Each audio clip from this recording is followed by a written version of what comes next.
भगवान विष्णु ने माता लक्ष्मी को क्यों दिया था श्राप? आज शुक्रवार फ्राइडे का दिन माता लक्ष्मी की पूजा के लिए समर्पित है।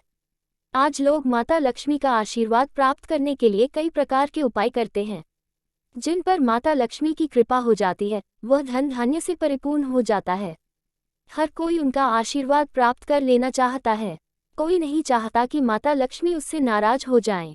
हालांकि एक बार भगवान विष्णु, लॉर्ड विष्णु, माता लक्ष्मी से नाराज हो गए थे और उनको श्राप दे दिया था।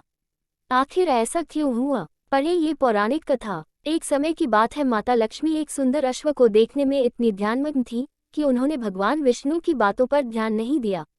इससे क्रोधित होकर भगवान विष्णु ने उनको पृथ्वीलोक पर अश्वी बनने का श्राप दे दिया। इससे माता लक्ष्मी दुखी हो गईं, तो भगवान विष्णु ने कहा कि आपको कुछ समय के लिए अश्व की योनि में रहना होगा, फिर आपको एक पुत्र होगा, उसके बाद ही उस योनि से मुक्ति मिलेगी। जब समय आया तो माता लक्ष्मी पृथ्वी पर अश्व की योनि में जीवन व्यतीत करने लगी। उन्होंने काफी समय तक भगवान शिव की आराधना की। अपने तप से उन्होंने भगवान शिव को प्रसन्न किया।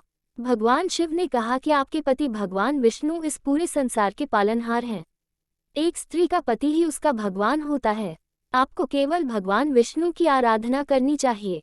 इस पर माता लक्ष्मी ने कहा कि आप में और श्रीहरि में कोई भेद नहीं है, बस दोनों का स्वरूप अलग अलग है।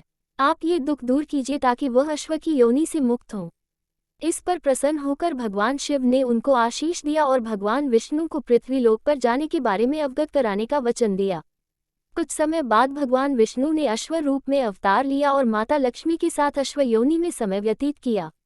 माता लक्ष्मी ने कुछ समय बाद एकवीर नामक पुत्र को जन्म दिया। उसके फलस्वरूप माता लक्ष्मी श्राप से मुक्त होकर वैकुंठ धाम चली गईं। एकवीर से यह वंश की उत्पत्ति हुई।